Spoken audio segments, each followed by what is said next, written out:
에베소 말씀이 이제 마무리되어 가고 있습니다. 앞으로 한 두 번 정도 더 하면 아마 마무리가 될 것 같은데, 지난 3년여 동안 함께 오신 모든 분들, 특별히 에베소 말씀을 통해서 주신 은혜를 끝까지 잘 간직하고 하나님 은혜 안에서 하나님이 원하시는 귀한 삶이 되시기를 간절히 부탁을 드립니다.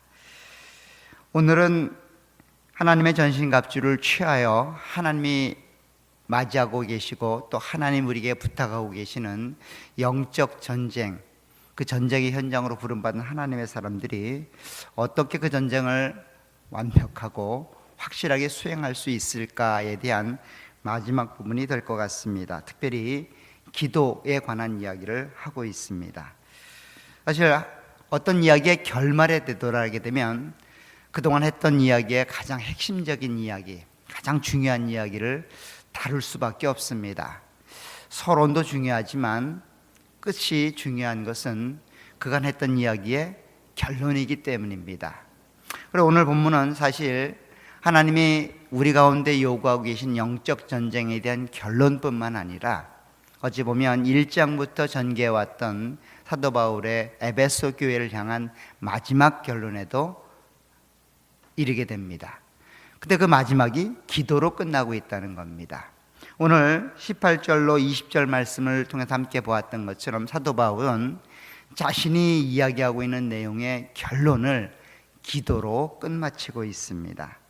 오늘 18절을 보면 모든 기도와 간구를 하되 항상 성령 안에서 기도하고 이를 위하여 깨어 구하기를 항상 힘쓰며 여러 성도를 위하여 구하라 라는 말로 에베소는 마무리되고 있고, 이제 20절 이후엔 21절부터는 개인적인 마무리 인사, 송영에 관한 이야기이기 때문에 어쩌면 이것이 사도 바울이 에베소 교회 교인들에게, 그리고 에베소를 읽고 있는 하나님의 백성들에게 마지막으로 강조하고 싶은 그러한 내용이 아닐까 생각을 해보게 됩니다. 특별히 기도하는 하나님의 백성, 기도하는 하나님의 사람들을 사도 바울은 원하고 있고 그것을 내용으로 하고 있습니다. 그래서 오늘 두 번째 시간으로 기도에 관한 내용을 함께 다루면서 사도 바울이 왜 그렇게 기도에 강조를 할 수밖에 없었는지에 대해서 생각을 해보도록 하겠습니다. 지난주에는 기도가 필요하다라고 하는 기도의 필요성, 더 나아가서는 기도가 항상 우리 가운데 있어야 된다는 기도의 내용적인 면, 그리고 그 기도가 성령 안에서 이루어져야 된다라고 하는 부분에 대해서 함께 다루었습니다. 오늘은 두 번째 시간으로 그렇게 기도하는 자세, 그런 기도하는 모습은 도대체 어떤 모습인가, 그리고 어떤 내용으로 우리는 기도해야 되는가, 그 내용에 대해서 한번 살펴보도록 하겠습니다. 18절에 보면 기도를 4번이나 반복하면서 기도의 중요성에 대해서 이야기를 하고 있고, 이 기도는 우리의 삶에 있어서는 반드시 따라와야 되는 필수적인 내용이다라고 말씀을 드렸습니다.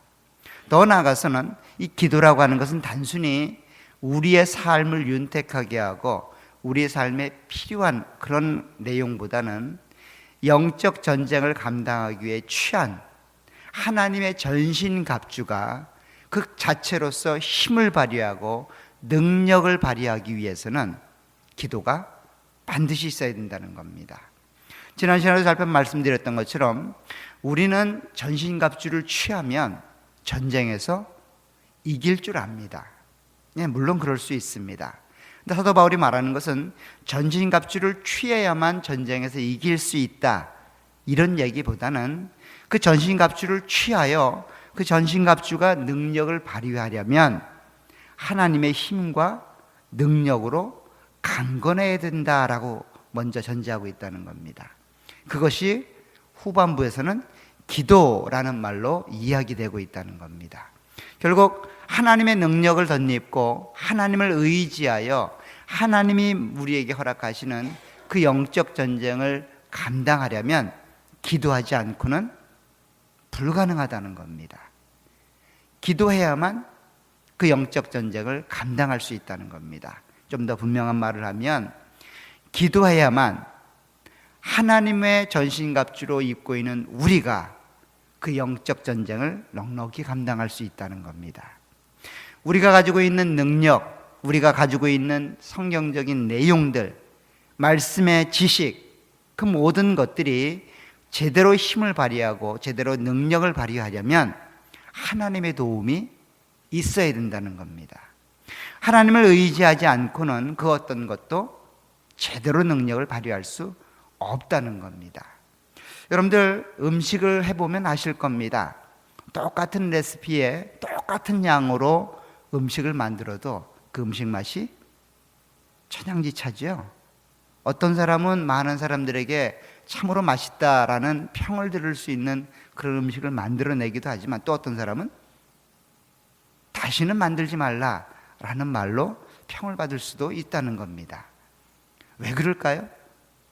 똑같은 레시피인데 왜 그렇게 맛이 다를까요? 하나님의 백성들이 살아가는 삶의 원리도 마찬가지입니다. 똑같이 하는데 어떤 사람은 능력 있는 삶을 살아가고 똑같이 하는데 어떤 사람은 무능력한 삶을 살아간다는 것은 어쩌면 그 자신의 능력이라기보다는 그 하나님에 의존하는 의지가 그런 능력을 만들어내기도 하고 만들어내지 못하기도 한다는 겁니다. 그렇잖아요. 여러분들은 맛있는 음식을 먹으면 레시피가 뭐야? 라고 묻잖아요. 근데 실제로 레시피를 그대로 가서 하면 안 되는 경우가 많습니다. 그리고 그런 특별한 맛을 내는 사람들의 특징은 뭐예요? 특별한 레시피 없어. 안 알려주려고 그러는 건지는 모르겠지만 정말 없는 경우가 많죠. 눈대중으로. 그렇죠? 그렇게 하는 경우가 많다는 겁니다. 하나님을 믿고 따라가는 하나님의 백성들에게도 마찬가지입니다. 그래서 사도 바울은 전신갑주를 취하는 것도 중요하지만 그 하나님의 전신갑주가 능력을 발휘하기 위해서는 하나님을 의지하고 하나님을 의존해야 된다는 의미로 기도가 마지막으로 제시되고 있는 겁니다. 여기서 말하는 사도 바울의 이 기도는 다른 형태의 다른 주제가 아니라 하나님이 우리 가운데 허락하시는 영적 전쟁을 감당하기 위해서는 반드시 갖고 있어야 될 그런 전쟁의 요소이지요. 그래서 기도하라는 겁니다. 분리가 된 것이 아니라 하나님의 전신갑주가 있어야만 전쟁에 나아갈 수 있고 그 하나님의 전신갑주가 능력을 발휘할 수 있는 길은 하나님을 의지하는 길밖에 없다는 겁니다. 그래서 기도를 4번씩이나 반복하며 기도에 집중해야 된다, 기도를 해야만 된다라고 이야기하고 있습니다. 우리 모두가 그런 기도하는 삶이 우리에게 있기를 간절히 부탁을 드립니다. 그런데 개인적으로 이런 기도의 중요성을 알고 기도하려고 노력하는 기도하는 사람들이 있다는 것을 우리는 압니다. 우리는 그렇게 기도를 하지 못하지만 마음 한구석에 늘 우리는 기도해야 된다라고 하는 기도의 필요성이나 기도가 필요하다고 하는 내용들을 누구나 다 인식을 합니다. 우리가 기도가 그렇게 이루어지고 있죠. 그런데 사도 바울은 한 단계 더 나아가서 이 기도가 개인적인 기도에서 머물러서는 안 된다라고 이야기를 합니다. 성령 안에서 기도하고 항상 기도하되 나만을 위해서 기도해서는 안 된다라고 이야기를 합니다. 우리 가정을 위해서 기도하는 것만 되어서는 안 된다라고 이야기를 합니다. 더 나아가서 여러 성도를 위해 기도하라라고 권면하고 있습니다. 오늘 18절을 보면 이렇게 되어 있습니다. 모든 기도와 간구를 하되 항상 성령 안에서 기도하고 이를 위하여 깨어 구하기를 항상 힘쓰며 여러 성도를 위하여 구하라 라고 말합니다. 여러 성도를 위해서 기도를 하라고 지금 사도 바울은 요구하고 있다는 겁니다. 그러니까 기도가 하나님의 영적 전쟁을 감당하기에 필수적인 내용이고 그것이 개인적인 기도에서 머물러서는 안 된다라는 두 번째 요구가 나오고 있다는 겁니다. 사도 바울이 이야기하는 이 여러 성도를 위해 기도하라, 이 기도는 단순히 중보하라라는 의미 이상의 의미를 담고 있습니다. 우리의 기도 시간 한번 잘 생각해 보시기 바랍니다. 뭐로부터 시작을 합니까? 내가 사랑하고 나와 관계를 맺고 있는 가족이나 내 사업이나 내 개인의 기도 제목으로부터 시작을 하지요. 가다가 시간이 남으면 혹 다른 사람을 위해서 기도하기도 하고 성도를 위해서 기도하기도 합니다.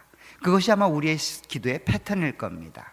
그런데 지금 사도 바울이 말하고 있는 여러 성도를 위해 기도하라, 이 말은 선택사항이 아니라는 겁니다. 나를 위해 기도하는 것처럼 성도를 위해 기도하는 것도 반드시 필요하다는 겁니다. 여러 성도를 위해 기도하지 않으면 이것은 곧 나를 위해 기도하지 않는 것과 같다는 의미입니다. 왜 그런가 하면 이것이 전쟁에 관여되고 있기 때문입니다. 여러분들, 전쟁을 하려면 혼자 싸울 수 있을까요? 전쟁은 그래서 합력하여 선을 이루는 것처럼 함께 전쟁을 감당해야 됩니다. 전쟁이 크면 클수록 그 전쟁에 동원되는 군사의 숫자는 많아지게 됩니다. 군사의 숫자가 많아지면 많아질수록 각자가 맡은 직임과 사명이 다릅니다. 어떤 사람은 전쟁을 하는데 총은 안 들고 밥만 지어야 되는 경우도 있습니다.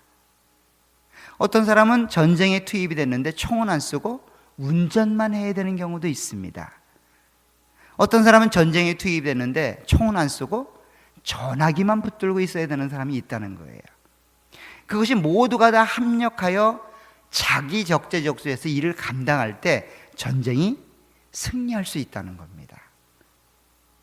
지금 하나님이 우리를 불러 영적 전쟁을 감당하라고 하면서 그 영적 전쟁을 감당하기 위해 하나님의 전신갑주를 취하여 입으라라고 요구하면서 기도하라고 말하는 것은 이 전쟁이 나 혼자의 문제가 아니라는 거예요. 이 전쟁에 대한 문제를 정확히 인식해야만 우리는 그 전쟁에 제대로 쓰임받을 수 있고 그 전쟁에 제대로 활용될 수 있다는 겁니다. 내 전쟁입니다. 내가 싸워야 됩니다. 내가 싸우지 않으면 내가 죽게 되기 때문입니다. 그런데 사도 바울은 이 전쟁을 그냥 개개인의 전쟁이 아니라 공동체의 전쟁이라고 이야기하고 있다는 거예요. 하나님의 백성들은 그렇게 하나의 전쟁으로 부름받고 있다는 겁니다. 그래서 엄밀히 말하면 제가 싸우는 영적 전쟁이나 여러분들이 싸우는 영적 전쟁이 같다는 거예요. 같죠? 제가 싸워야 될 대상과 여러분들이 싸워야 될 대상이 다르지 않다는 겁니다. 그 대상은 누굽니까? 여러분들 누구를 맞서서 싸우고 계세요? 싸우지 않는데 라고 생각하시는 모습인 것 같아요. 평화를 누려야지 무슨 싸움이야 라고 생각하시는데 우리가 감당하는 영적 전쟁이 분명히 있다는 겁니다. 아마 여러분들 마음속에 나는 어제 편안했는데 한 주간 편안했는데 아무 전쟁이 없었는데 내가 싸우는 전쟁이 다른 사람하고 동일하다고? 에이, 그렇지 않지. 내 삶의 현장에서 싸우는 싸움은 저 사람에게는 없는 싸움인데 라고 말하실 텐데 사실 그거는 싸움이 아니라는 겁니다. 정말 우리가 싸워야 될 대상은 누구라는 거예요? 사탄 마귀죠. 여러분들 분명히 하셔야 됩니다. 삶의 현장에서 내가 싸우는 싸움의 대상은 눈에 보이는 대상들은 사실은 진짜 적이 아니에요. 진짜 적은 누군가 하면 사단 마귀라는 거죠. 다시 한번 보세요. 10절부터 한번 보겠습니다. 10절부터는 이렇게 되어 있습니다. 끝으로 너희가 주 안에서와 그 힘의 능력으로 강건해지고 마귀의 간궤를 능히 대적하기 위하여 하나님의 전신갑주를 입으라라고 말합니다. 하나님의 전신갑주를 입기 위해서 싸워야 되는 대상이 누구라는 겁니까? 마귀죠. 다시 한번 읽습니다. 12절에 보면 우리의 씨름은 혈과 육을 상대하는 것이 아니요 통치자들과 권세들과 이 어둠의 세상 주관자들과 하늘에 있는 악의 영들을 상대함이라. 결국 우리가 싸우는 싸움은 마귀와 싸우는 거예요. 저도 마귀와 싸우는 거고 여러분들도 마귀와 싸우는 거라고요. 같은 전쟁을 감당하는 거예요. 나는 전화기만 들고 있는데 내가 전쟁에 참여했다고? 나는 주방에서 밥만 했는데 내가 전쟁에 참석했다고? 나는 총알이 날라오는 그 전쟁 현장에서 총을 쏘고 있었는데 저 사람들과 나와 같은 전쟁을 하고 있다고? 같은 전쟁이죠. 어떻게 다른 전쟁입니까? 그래서 바보라는 사람을 위해서도 기도해야 된다는 거예요. 전화기를 들고 있는 사람을 위해서도 기도해야 된다는 거예요. 물론 총을 들고 총을 쏘고 있는 그 사람을 위해서도 기도해야 된다는 거죠. 왜 그렇습니까? 밥하는 사람이 제대로 밥을 못하면 이 전쟁에서 지기 때문이에요. 전화기를 제대로 안 들고 있으면 이 전쟁에서 지기 때문이라고요. 그래서 지금 여러 성도를 위해서 항상 성령 안에서 기도하라는 거예요. 내가 성령 안에서 항상 깨어 기도하는 것처럼 내 옆에 있는 성도들을 위해서도 그렇게 기도해야 된다는 겁니다. 그 사람이 쓰러지면 누가 쓰러지는 거예요? 내가 쓰러지는 거라고요. 내 옆에 있는 형제가 쓰러지면 누가 죽는 거예요? 대답 좀 하세요. 내가 죽는 거라고요. 이 전쟁을 그렇게 생각하셔야 된다고요. 요즘은 이것이 너무도 사라져서 무슨 공동체가 필요하냐? 나 하나 죽고 살기도 바쁜데 라고 생각하며 내 문제로만 국한시키면 안 된다는 거예요. 그래서 지금 사도 바울은 이야기하는 겁니다. 자신을 위해서 열심히 기도하다가 시간이 남으면 여러 성도를 위해서 기도하라 이 얘기가 아니라 내 자신을 위해서 항상 깨어 성령 안에서 기도하는 것처럼 여러 성도를 위해서도 항상 성령 안에서 깨어 기도해야 된다는 겁니다. 성도를 위한 기도가 곧 나를 위한 기도라는 거예요. 나를 위한 기도가 곧 성도를 위한 기도가 된다는 거예요. 이것이 전제되지 않고는 이 영적 전쟁을 넉넉히 감당할 수 없다는 겁니다. 우리가 아무리 전신갑주를 단단히 갖추고 있어도 그 하나님을 의존하지 않으면 이 전쟁이 이루어지지 않은 것처럼, 승리할 수 없는 것처럼 옆에 있는 성도가 죽으면 이 전쟁을 내가 넉넉히 감당할 수 없다는 거예요. 그래서 교회 공동체가 굉장히 중요합니다. 공예배가 굉장히 중요합니다. 그냥 내 마음대로 살고 내 마음대로 행할 수 있지 않느냐? 물론 할 수 있지요. 근데 그것은 하나님의 영적 원리를 모르는 사람들이 하는 이야기입니다. 그래서 오늘 기도할 때 어떻게 기도하라고 말합니까? 항상 깨어 구하기를 힘쓰라라고 말합니다. 왜 깨어 있으라고 말을 할까요? 이 영적 원리에 대해서 기억하라는 겁니다. 사실 우리는 삶을 살아가다 보고 총을 열심히 쏟아보면 총 쏘는 거에만 관심이 많아요. 그래서 뒤에서 보급을 지원하고 뒤에서 모든 필요를 채워주는 그 일에 대해서는 무감각하게 생각합니다. 그래서 그런 얘기들 하지요. 야, 방위도 군인이냐? 사실은 방위도 군인이죠. 방위들이 더 힘들지도 몰라요. 어쩌면 알아주지도 않잖아요. 알아주지도 않는 그 군인이 군대 갔다 와서 군대를 마쳤다라고 얘기하잖아요. 여러분들이 교회를 봉사하고 교회 일들을 감당할 때도 마찬가지입니다. 어떤 분들은 그런 분들이 있는 것 같아요. 야, 내가 없는 시간 쪼개서 냈는데 없는 시간 이렇게 투자하고 했는데 이거 아무도 안 알아줘? 내가 억울하고 분하다. 이런 마음이 드시는 분들이 있는 것 같아요. 그런 분들은 깨어있는 게 아니죠.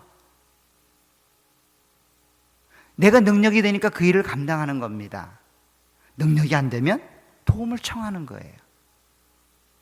그냥 나 하나 신앙생활 잘하겠다 이런 마음으로 교회에 모이고 신앙생활을 감당하는 것은 어쩌면 하나님이 원하시는 참다운 성도의 모습을 망각하고 있는 겁니다. 그래서 우리는 함께 가야 됩니다. 함께 일들을 감당하는 거예요. 내 개인의 능력이 돌출되고 그 능력이 부각되지 않으면 난 안 해. 내 인생 알아주지 않으면 난 안 해. 이런 마음을 가지고 살아가는 사람이 있다면 그런 사람은 봉사하시면 안 됩니다. 어떤 직임을 맡아서도 안 됩니다. 왜 안 될까요? 그게 나를 망치는 일이기 때문이에요. 개인을 망치는 일만 멈추는 게 아니라 공동체를 와해하는 일이기 때문입니다. 공동체는 자기가 맡은 일을 성실히 감당하는 거예요. 그걸 알아주든 알아주지 않든. 또 자기 주장만 했어도 안 되는 겁니다. 왜 그렇습니까? 하나가 되어야 되기 때문이에요. 하나가. 지금 사도 바울이 이야기하는 여러 성도를 위해서 항상 깨어 기도하라 라는 말은 그런 의미가 담겨 있는 겁니다. 우리가 감당하는 이 영적 전쟁은 홀로 감당할 수가 없습니다. 홀로 감당해서도 안 되는 전쟁이지요. 함께 가는 전쟁입니다. 함께 싸우는 거예요.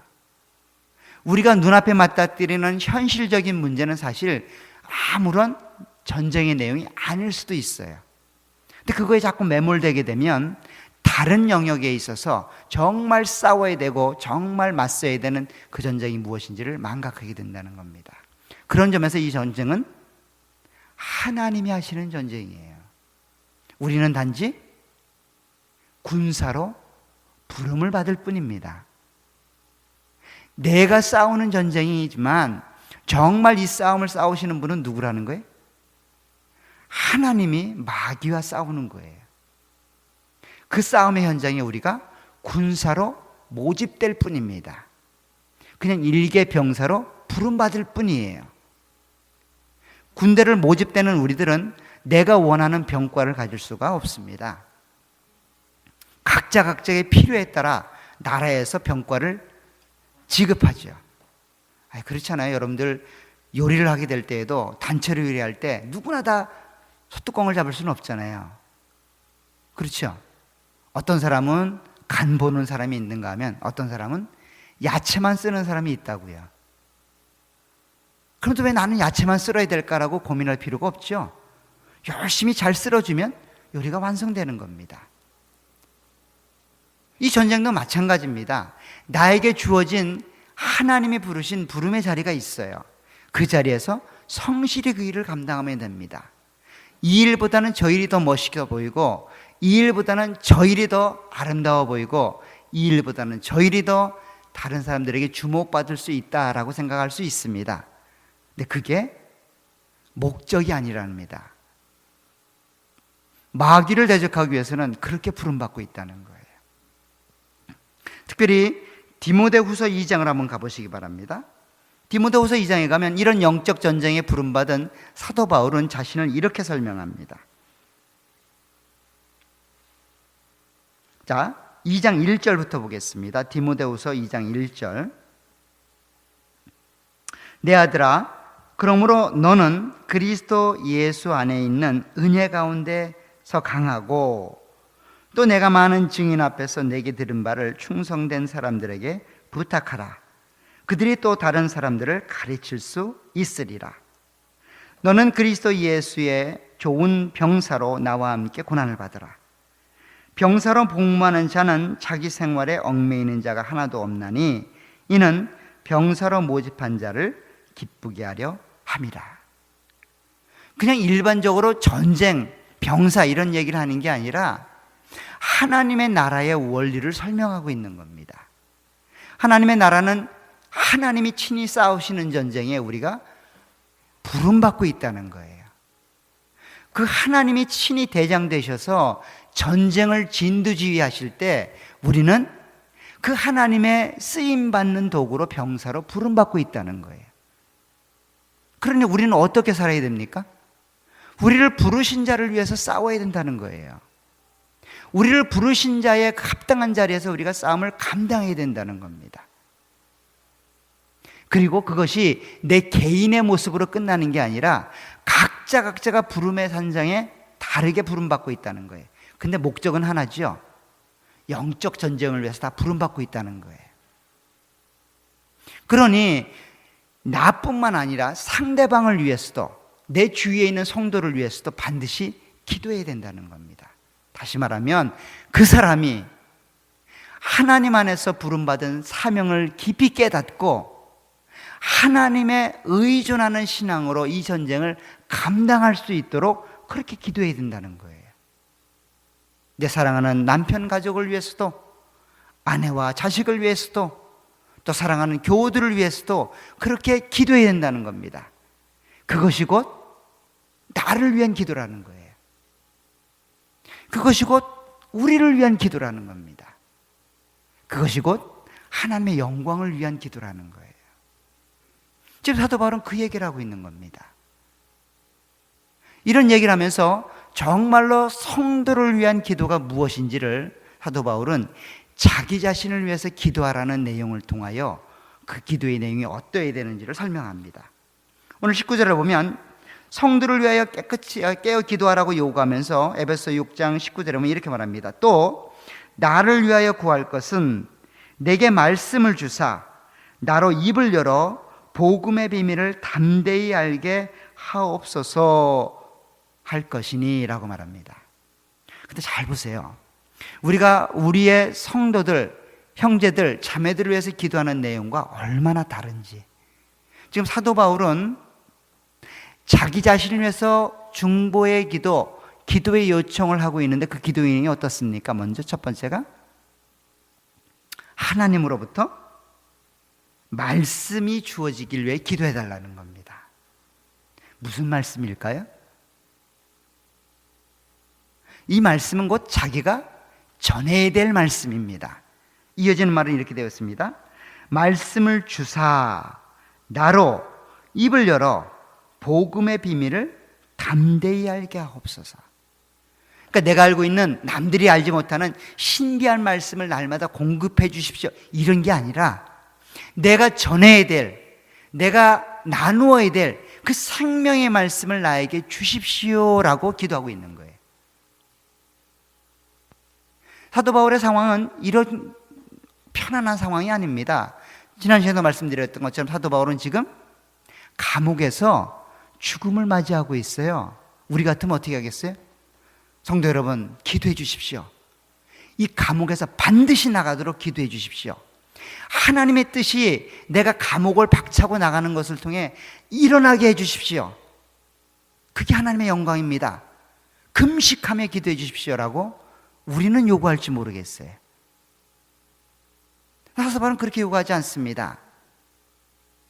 설령 감옥에서 죽는다 할지라도 끝까지 하나님의 말씀에 근거의 삶을 살아가게 해 주십시오. 비굴하지 않게 해 주십시오. 영광스럽게 죽음을 맞이하게 해 주십시오. 이렇게 기도하고 있다고요. 담대히 하나님의 말씀을 삶으로 실천할 수 있도록 그렇게 기도해 주십시오라고 요구하고 있는 겁니다. 사도 바울은 또 하나의 문제가 있었습니다. 그 문제는 뭘까요? 평생을 눈에 가시라고 하는 육체의 질병을 안고 있었습니다. 우리 같으면 그럴 겁니다. 저를 왜 기도해 주십시오. 이 불치의 병, 이 암이 낫는다면 하나님이 영광 받으실 겁니다. 여러분들의 기도를 통해 이 암이 회복된다면 하나님의 영광이 드러날 겁니다. 근데 사도 바울은 그렇게 말하지 않죠. 뭐라고 말합니까? 이 암으로 죽는다 할지라도 비굴하지 않게 해주십시오. 하나님의 자녀답게 말씀을 위해 살다가 말씀 때문에 죽었다라고 그렇게 기록되도록 나를 위해 기도해 주십시오 라고 기도하고 있는 거예요. 우리의 기도 내용과 굉장히 다르다고 하는 것들을 알게 됩니다. 우리의 기도 내용이 어떤지를 한번 여러분 스스로 한번 점검해 보셨으면 좋겠어요. 이게 성도를 위해 깨어 기도하는 겁니다. 계속해서 사도 바울은 이렇게 이야기합니다. 20절에 보시면 이 일을 위하여, 어떤 일입니까?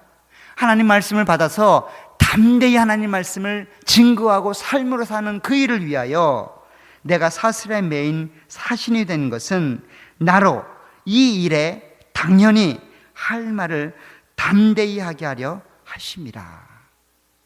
이것을 위해서 기도해 달라는 겁니다. 반복되는 건 뭘까요? 담대히 그 일을 할 수 있게 해달라는 겁니다. 사도 바울이라고 강심장이일까요? 아닙니다. 그 역시 두려웠을 겁니다. 그 역시 힘들었을 겁니다.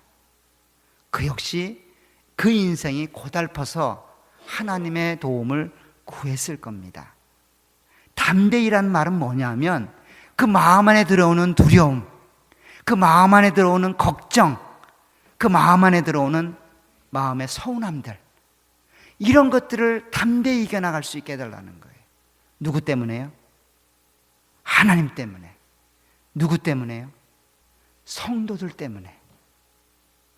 사도 바울은 지금 그렇게 기도하고 있는 겁니다. 여러분들, 개인은 개인으로 끝나지 않습니다. 여러분들 실수가 여러분들 실수로 끝나지 않아요.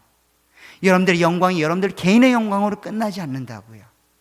그 영광은 곧 나의 영광이고 우리의 영광입니다. 여러분들이 고난받고 있고 고달퍼하면 그것이 그 누구의 고달픔이고 누구의 고난입니까? 우리의 고난이고 우리의 고달픔이죠. 우리 집 잘 된다고요? 그것으로 끝난다고요? 그렇지 않습니다. 그 성경을 너무 모르는 분들의 얘기입니다. 우리는 하나로 될 수밖에 없어요. 하나가 되어야만 합니다. 그래서 사도 바울은 이야기합니다. 기도하되, 항상 깨어 기도하되, 성령 안에서 기도하되, 서로 성도를 위해서 기도하라는 겁니다. 그것이 우리가 감당하고 있는 영적 전쟁의 원리입니다. 지금 사도 바울은 이렇게 구원에 대해서 마무리 짓고 있는 거예요. 에베소 교인들에게 그렇게 구원에 대해서 아주 집요하다 싶을 정도로 강론했던 이유가 여기에 있는 겁니다. 우리에게 주어지는 구원은 개인으로 끝나지 않습니다. 다시 한번 말하면 이런 구원은 하나님이 하나로 묶기 위해서 그렇게 말했다는 거예요. 우리 에베소 4장으로 한번 가보시기 바랍니다. 이미 이런 이야기를 했습니다. 4장 1절부터 한번 볼게요.